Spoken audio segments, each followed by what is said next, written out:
कभी सोचा है कि यह कानून आज तक लागू क्यों नहीं हुआ? क्यों अभी तक इसके नियम नहीं बने हैं? जिस कानून को पास कराने के लिए मोदी सरकार आक्रोश की मुद्रा में आ गई, किसी की सुनने और पीछे हटने को राजी नहीं लगती थी, तब इस कानून को लागू करने के नियम अभी तक क्यों नहीं बने हैं? क्यों बार बार देश की संसद से सरकार को समय की मांग करनी पड़ती है कि 6 महीने का और समय दीजिए, नियम नहीं बने हैं? सरकार ने 7वीं बार विस्तार मांगा है। 36 महीनों में सरकार नागरिकता कानून को लागू करने के नियम नहीं बना सकी है। क्या आपको कुछ समझ में आता है कि आपके साथ क्या हो रहा है, क्या हो रहा था? ये मुद्दे आपके बीच से आए थे या आपके ऊपर थोप दिए गए थे ताकि आप अपने सवालों को भूल जाएं और इन मुद्दों को लेकर बहस में शामिल हो जाएं? आप नोट कीजिए तो पता लगेगा कि समय समय पर इसी तरह थीम और थ्योरी वाले मुद्दे लॉन्च किए जाते हैं, जिसे लेकर झूठ सच बहस करने के हजारों एंगल होते हैं। सच और तथ्य तो आप तक पहुंचते नहीं, झूठ और अफवाहों को लेकर इन मुद्दों को गर्म कर दिया जाता है। यह थीम और थ्योरी क्या है, इसकी एक छोटी सी झलक दिखाना चाहता हूं अपनी आज की त्वरित टिप्पणी में। आप देख रहे हैं रवीश कुमार ऑफिशियल यूट्यूब पर, इसे सब्सक्राइब जरूर कीजिए और हो सके तो ज्वाइन भी कीजिए।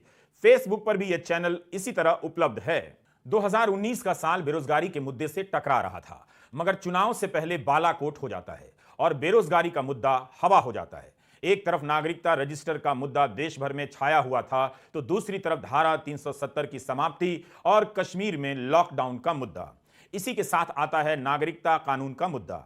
इन तीनों चारों मुद्दों की पैकेजिंग इस तरह से की जाती है कि 2019 का पूरा साल निकल जाता है और उस साल और उसके अगले साल के विधानसभा के चुनाव भी निकल जाते हैं।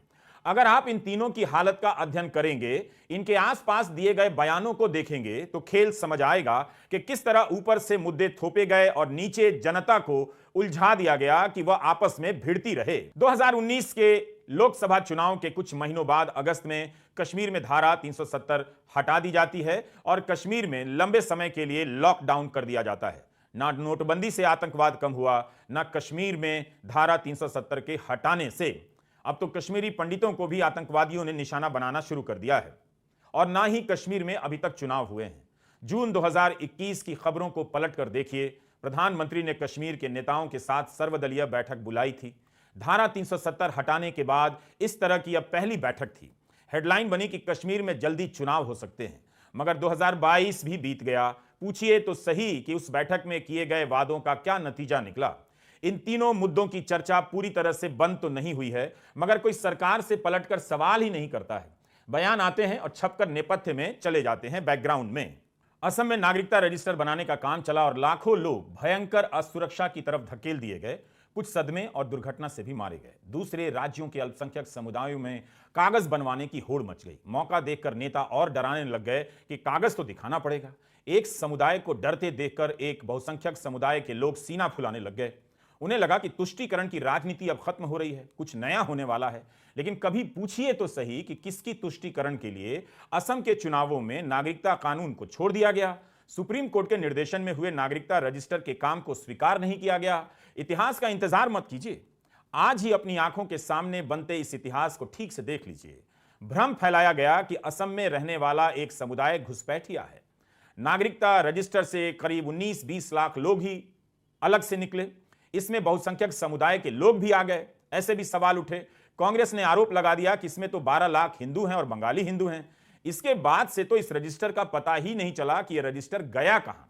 नागरिकता कानून और नागरिकता रजिस्टर को आप अलग कर सकते हैं, मगर दोनों उसी थीम का हिस्सा हैं जो एक पैकेज के तहत 2019 का सारा टाइम खराब कर रहे थे। आपने कितना वक्त लगाया होगा उस साल हुए इन मुद्दों में, इसका हिसाब कीजिए तो अपने बर्बाद हुए वक्त के लिए ही सही सवाल तो पूछ लीजिए। सुप्रीम कोर्ट के निर्देशन में एनआरसी हुई, असम सरकार ने स्वीकार नहीं किया। यही नहीं, मई 2022 में असम में नागरिकता रजिस्टर बनाने की संस्था के नए प्रमुख हितेश देव शर्मा ने पुराने प्रमुख प्रतीक हाजेला के खिलाफ एफआईआर करा दी, जो सुप्रीम कोर्ट के निर्देशन में एनआरसी करा रहे थे। इन पर आरोप लगाया गया कि प्रतीक हाजेला ने जानबूझकर ऐसे सॉफ्टवेयर खरीदे जिससे सही तरीके से चेकिंग ना हो सके। उन पर राष्ट्रीय सुरक्षा पर असर डालने के भी आरोप लगाए गए। इतना गंभीर आरोप लगा दिया गया, तो इस मामले में अभी तक क्या हुआ? प्रतीक हाजेला कहां है और इन सवालों को लेकर क्यों नहीं मुद्दे बनाए जाते हैं? क्या प्रतीक हाजेला के खिलाफ कोई कार्रवाई हुई? मुख्यमंत्री हेमंत बिस्वा शर्मा ने भी प्रतीक हाजेला पर गलतियों से भरी एनआरसी के लिए गंभीर आरोप लगाए थे। क्या यह सब केवल हेडलाइन के लिए होता है, लोगों को बहस में झोंकने के लिए होता है? इस तरह से खबरों को पलटिए, पुरानी बहसों को याद कीजिए, आप देख पाएंगे कि क्यों बार बार थीम और थ्योरी वाले मुद्दे लॉन्च किए जाते हैं। इसलिए कि आपको पुराने मुद्दे याद ना आए और आज के अपने मुद्दे आप भूल जाएं। आप 2019 में न्यूज चैनलों के डिबेट के टॉपिक को निकाल कर देखिए, सब मौजूद है यूट्यूब के तहखाने में। उनके थंबनेल पर जो लिखा जाता है उसकी भाषा भी देखिए। उन डिबेट में सरकार के प्रवक्ता और एंकर मिलकर जिस तरह से ललकार रहे थे उसकी भी भाषा देखिए। आपको खेल समझ आएगा। तब आप नहीं समझ सके, मगर अब आप आसानी से समझ सकते हैं। सारे मुद्दों को आप एक पैकेज की तरह देखते रहिए, तब दिखेगा कि किस तरह से एक समुदाय को अपमानित किया गया, उसके बहाने बहुसंख्यक समुदाय में नकली गुस्सा भरा गया, जैसे देश की सभी समस्याओं की वजह अल्पसंख्यक समुदाय हैं। और यही 3-4 मुद्दे हैं। मंत्रियों और बीजेपी नेताओं की तरफ से हुंकारें भी भरी जाने लगी उस वक्त कि पूरे देश में नागरिकता सर्वे होगा, एनआरसी होगी, रजिस्टर बनाएंगे। 21 नवंबर 2019 को राज्यसभा में अमित शाह ने कहा कि पूरे देश में national register of citizen NRC की प्रक्रिया होगी और जब यह होगा तब असम में स्वाभाविक रूप से फिर से की जाएगी। अमित शाह ने फिर से इस बयान को जुलाई 2020 में दोहराया। असम में नागरिकता रजिस्टर बनाने का काम तो हुआ, लेकिन जब कई 100 करोड़ खर्च कर दिए गए तो निकला क्या? राजनीति ने भ्रम फैला दिया कि असम में घुसपैठिए भर गए हैं, मगर जो लोग नागरिकता के दायरे में नहीं आ सके उनकी संख्या बहुत बड़ी नहीं थी, हमने बताया।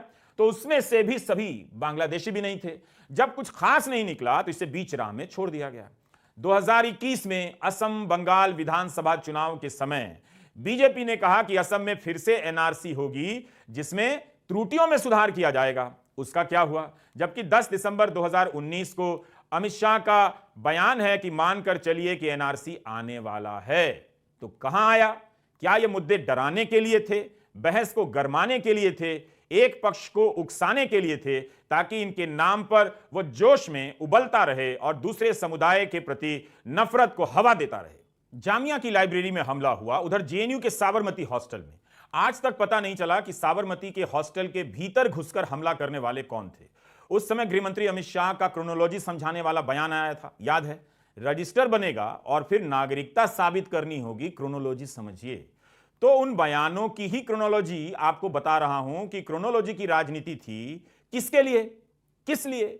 अल्पसंख्यक को क्या डराने के लिए थी और बहुसंख्यक को क्या भटकाने के लिए थी? यही क्रोनोलॉजी है। दिसंबर 2020 में बंगाल के बीरभूम में गृहमंत्री बयान देते हैं कि अब क्रोनोलॉजी बदल गई है, पहले वैक्सीनेशन होगा, बाद में सीएए यानी नागरिकता कानून और एनआरसी यानी नेशनल रजिस्टर ऑफ सिटीजन्स की प्रक्रिया शुरू होगी। सीए के रूल्स बनना भी बाकी है और बिकॉज ऑफ कोरोना इतना बड़ा अभियान चल नहीं सकता, इसलिए जब टीका लगने की शुरुआत हो जाएगी और कोरोना की साइकिल टूटेगी, इस पर हम जरूर विचार करेंगे और जब करेंगे तब आपको सूचित भी करेंगे। मैंने कहा ना, पहले क्रोनोलॉजी में पहला तो समाप्त होने दीजिए। अगस्त 2022 में अमित शाह ने कहा कि कोविड के बूस्टर डोज के अभियान के बाद नागरिकता कानून आएगा। आज से 8 महीना पहले बंगाल के सिलीगुड़ी में गृहमंत्री अमित शाह ने कहा कि कोरोना महामारी खत्म होते ही सीएए लागू कर दिया जाएगा, तो क्यों नहीं लागू हुआ? तो इस तरह से अगस्त से लेकर नवंबर 2019 तक धारा 370 को लेकर बहस हुई। फिर 2019 का साल खत्म होते होते नागरिकता कानून को लेकर बहस में उलझा दिया जाता है। बीजेपी के नेता गोली मारने के नारे लगाने लग जाते हैं, बल्कि पटना में इस कानून के विरोध में रैली निकल रही थी और दंगाइयों की भीड़ सामने से आकर गोली चलाने लग गई। मीडिया रिपोर्ट के अनुसार सीएए के खिलाफ प्रदर्शनों में देश भर में 25 लोग मारे गए। उस साल इन दो मुद्दों के सहारे अल्पसंख्यक समुदाय को अधिकार बोध के हर कमरे से बाहर निकालने की कोशिशें होती हैं। उनकी नागरिकता और राष्ट्रीयता पर सवाल उठाए जाने लगते हैं कि आप सही हैं तो कागज क्यों नहीं दिखा रहे हैं। याद रखिएगा कि उस साल अगर इसी तरह बेरोजगारी और सरकारी विभागों में खाली पदों को लेकर चर्चा हुई होती तो 3 साल बाद 2022 में प्रधानमंत्री को यह नहीं कहना पड़ता कि 10 लाख भर्तियां होने वाली हैं। ये भर्तियां 2019 से ही शुरू हो सकती थीं। अब आप इसी आधार पर अंदाजा लगा सकते हैं कि 2024 के करीब आने पर कौन से मुद्दों का पैकेज लॉन्च किया जाएगा। एक मुद्दा होगा या 2-3 मुद्दे एक साथ और एक रंग के लॉन्च किए जाएंगे जिसमें जनता को उलझाया जाएगा। गर्मा गर्म बहस होगी और आपके 8 साल इसी तरह हवा में निकल जाएंगे। आपके व्हाट्सएप मैसेज में फिर से नफरती मैसेज आने लगेंगे और हाउसिंग सोसाइटी से लेकर रिटायर्ड लोगों की फौज नफरत फैलाने में लग जाएगी। क्या यह सवाल नहीं है कि जिस असम की राजनीति से नागरिकता कानून का मुद्दा निकला, उसी असम के चुनाव में बीजेपी ने जब घोषणा पत्र जारी किया तो नागरिकता कानून का जिक्र तक नहीं किया। संसद में कानून पास कराने के कुछ महीने बाद ही बीजेपी असम पहुंचते ही इस मुद्दे को लेकर चुप हो गई। मार्च 2021 की मीडिया रिपोर्ट निकालकर पढ़िए। हिंदुस्तान टाइम्स में छपा है कि जब असम में बीजेपी घोषणा पत्र जारी करती है तब नागरिकता कानून को लागू करने का कोई वादा नहीं करती है। नड्डा जी कहते हैं कि राज्य सरकार सीएए पर कानून नहीं ला सकती। इसके ठीक 2 दिन पहले जब बीजेपी बंगाल में घोषणा पत्र जारी करती है तब गृहमंत्री अमित शाह कहते हैं कि बंगाल में सरकार बनी तो राज्य की कैबिनेट नागरिकता कानून को लागू करेगी। है ना कमाल। घोषणा पत्र जारी करते हुए गृहमंत्री अमित शाह कहते हैं कि अगर बंगाल में जीत गए तो कैबिनेट की पहली बैठक में नागरिकता कानून लागू करेंगे। असम में कहते हैं कि राज्य सरकार लागू नहीं कर सकती है। बंगाल में सरकार नहीं बनी, असम में तो बन गई। तब फिर बंगाल की तरह असम में यह कानून लागू क्यों नहीं हुआ? नागरिकता रजिस्टर का काम किस स्तर पर है, अब कोई पूछता भी नहीं। यह भी नहीं पूछता कि क्या इस मसले को इसलिए लाया गया कि जनता को बहस की आग में झोंक दिया जाए और बहस करते करते जनता एक दूसरे के खिलाफ हो जाए। यही नहीं, मार्च 2021 में अमित शाह बंगाल में इस कानून के लागू होने की बात कर रहे थे, जबकि खुद उनका मंत्रालय कानून पास होने के 1 साल तक इसके लागू होने के नियम तक नहीं बना सका था। पूछिए तो पूरे देश में एनआरसी कराने का क्या हुआ, असम में एनआरसी का क्या हुआ? नागरिकता कानून पास होने के 36 महीनों में कानून के नियम क्यों नहीं बने? क्यों 7वीं बार 6 महीने के लिए विस्तार मांगना पड़ता है कि नियम बनाने के लिए और समय चाहिए? क्या सरकार किसी खास मौके का इंतजार कर रही है कि इस तरह से नियम बना दिए जाएं कि फिर से पुरानी बहस उखड़ जाए, लोग एक दूसरे के आमने सामने हो जाएं, या सरकार को लगता है कि उससे गलती हो गई, अब इस मुद्दे पर इससे आगे नहीं जा सकते? तो यह बात भी कही जा सकती है।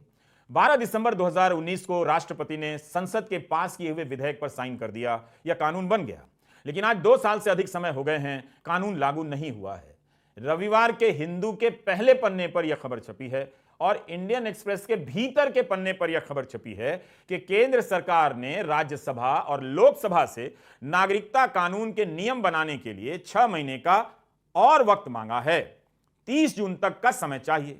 काश कोई पता कर देता कि नागरिकता कानून के विधेयक को तैयार करने में जो संसद में पेश किया गया कितना समय लगा, और इस कानून के नियम बनाने में 42 महीने का समय क्यों चाहिए। क्या 2024 के नजदीक आने पर इसके नियमों को लेकर मुद्दा गर्म किया जाएगा ताकि भटकाया जा सके, या दूसरे मुद्दे लाए जाएंगे ताकि इसे अनिश्चित काल के लिए लटकाया जा सके? सब कुछ समय पर करने का दावा करने वाली सरकार का रिकॉर्ड आपके सामने है। अमित शाह ने तो यहां तक कहा था कि 2024 के पहले घुसपैठियों को बाहर कर देंगे। 2024 के 1 साल पहले तक तो नागरिकता कानून लागू करने के नियम तक नहीं बना सकी है सरकार और उनका मंत्रालय। यह अमित शाह की रैली है। झारखंड के चाईबासा में एक सभा को संबोधित करते हुए गृहमंत्री अमित शाह ने जो कह दिया उसे सुन लीजिए, मजा आएगा। उन्होंने खुद ही बता दिया कि उनकी पार्टी के विधायक बाबूलाल मरांडी ने झारखंड में हेमंत सोरेन की सरकार बदलने के लिए कहा था, लेकिन उन्होंने कहा कि लोकतंत्र में चुनी हुई सरकार नहीं बदली जा सकती। तब फिर अमित शाह से कौन पूछेगा कि मध्य प्रदेश में कांग्रेस की सरकार क्यों बदल दी गई? जनादेश तो कांग्रेस को मिला था। कमलनाथ की सरकार को गिराकर शिवराज सिंह चौहान की सरकार कैसे आ गई? महाराष्ट्र में उद्धव ठाकरे को हटाने के लिए शिवसेना तोड़ दी गई। एकनाथ शिंदे को मुख्यमंत्री बनाया गया और उस सरकार में बीजेपी पार्टनर हो गई। क्या महाराष्ट्र की सरकार चुनी हुई सरकार नहीं थी और लोकतंत्र की सरकार नहीं थी?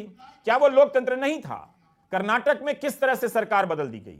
अमित शाह ही बेहतर बता सकते हैं कि उनकी पार्टी के विधायक ने बदलने के लिए कहा, या जनता दल सेक्युलर के विधायकों ने, या मुख्यमंत्री एचडी कुमारस्वामी ने कहा कि हमारी सरकार बदल दीजिए, हमें कुर्सी से हटा दीजिए, अपनी बना लीजिए। गोवा, अरुणाचल, मणिपुर में जो सरकारें बदली गईं, दूसरी पार्टियों को तोड़कर बनाई गईं, क्या वो लोकतंत्र की सरकारें नहीं थीं?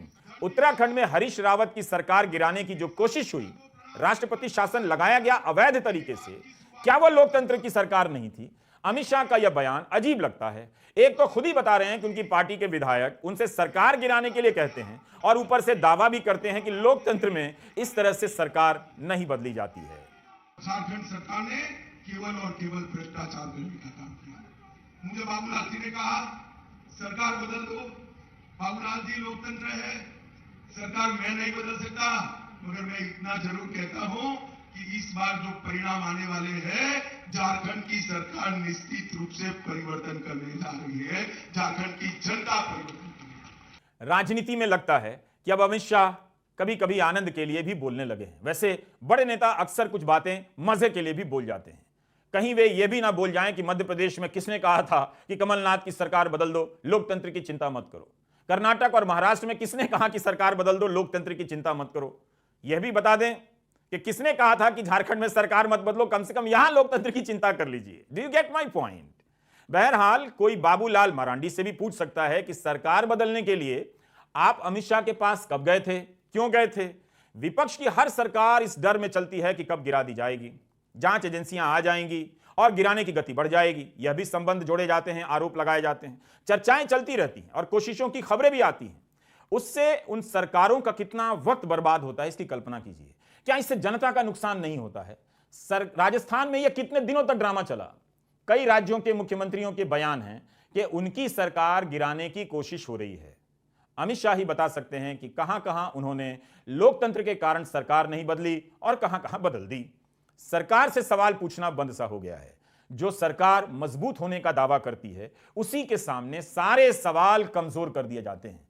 दुनिया भर में तरह तरह से लोकतंत्र का गला घोंटा जा रहा है।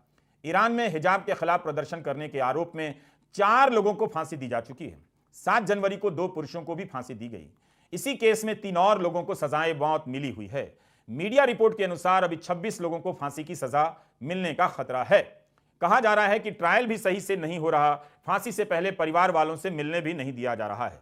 नजर घुमाकर देखिए तो एक जगह जब लोकतंत्र की हत्या होती है तो उससे दूर दूसरी जगह पर अलग तरीके से उसका गला दबाया जाता है। हिंदू अखबार में खबर छपी है कि चीन ने 1000 लोगों के सोशल मीडिया अकाउंट बैन कर दिए हैं जो सरकार की कोविड नीतियों की आलोचना करते हैं। क्या आप ऐसी खबरों को दूर का मानकर छोड़ देते हैं? अगर ऐसा है, जो अपने करीब हो रही घटनाओं को ही ठीक से देख लीजिए, फिर पता चलेगा कि जो उनके साथ हो रहा है वो भी आपके साथ किसी ना किसी रूप में हो रहा है। आप चाहते हैं कि वीडियो लंबा हो। न्यूज़ चैनल में हर काम के लिए अलग अलग विभाग होते हैं, अलग अलग लोग होते हैं। हम न्यूज़ चैनल नहीं हैं, इसलिए एडिट से लेकर लिखने में वक्त लगता है। आपको भी सब्र करना होगा और हमें भी। आप सभी के कमेंट पढ़ता रहता हूं, सुझाव देते रहिए। आप सभी का शुक्रिया। लेकिन अपने परिचितों को जरूर बताइए कि रवीश कुमार ऑफिशियल कैसे फॉलो करते हैं, ज्वाइन करते हैं। यूट्यूब पर भी और फेसबुक पर भी बहुत सारे नकली चैनल बन गए हैं, उन्हें मत कीजिए, असली पर ज्वाइन कीजिए। जहां जहां सत्ता ताकतवर हो रही है, उसे लगता है कि वह जनता का दाना पानी बंद कर सकती है। हर जगह चौकस